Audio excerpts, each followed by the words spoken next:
Drama serial دل نادان، جس میں آپ کو دکھایا جائے گا کہ تانیہ جب دیکھتی ہے کہ جنید اور در نجاپ نے شادی کر لی ہے تو بہت زیادہ پریشان ہو جاتی ہے۔ وہ اپنے حواس ہی کھو دیتی ہے۔ وہ سب گھر والوں کے سامنے ساری حقیقت لے آتی ہے اور وہ خود کی سب کو سچ بتا دیتی ہے کہ جب سے زاویار اور در نجاپ کی شادی ہوئی تھی تب سے وہ ان دونوں کے درمیان غلط فہمیاں پیدا کر رہی تھی۔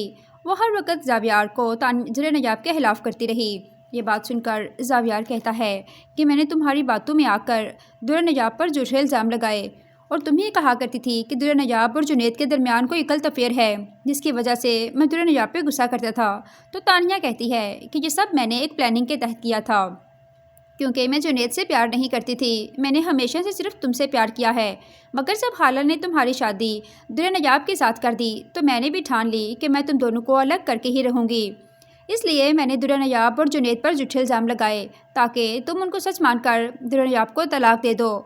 یہ بات سن کر سب گھر والے بھی پریشان ہو جاتے ہیں کہ تانیہ جسے ہم اتنی اچھی لڑکی سمجھتے تھے وہ کیسی نکلی۔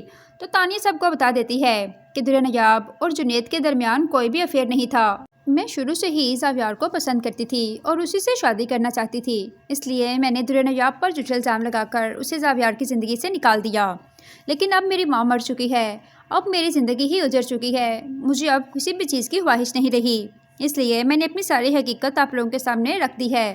اگر ہو سکے تو مجھے معاف کر دیں، کیونکہ میں صرف اور صرف زاویار کے لیے پاگل بنی ہوئی تھی، مگر جب میری ماں یہ دنیا چھوڑ کر چلی گئی تو مجھے احساس ہوا کہ ہم دوسروں کی زندگی میں اتنا زہر گھول دیتے ہیں اور خود ایک لمحہ بھی خوش نہیں رہ پاتے۔ اس لیے ہو سکے زاویار اور در نجاپ پلیز مجھے معاف کر دینا۔ تو در نجاپ کہتی ہے کہ تمہیں شرم آنی چاہیے تھی، ایسی حرکت کرنے سے پہلے تم نے ایک شادی شدہ زندگی کو برباد کر کے رکھ دیا۔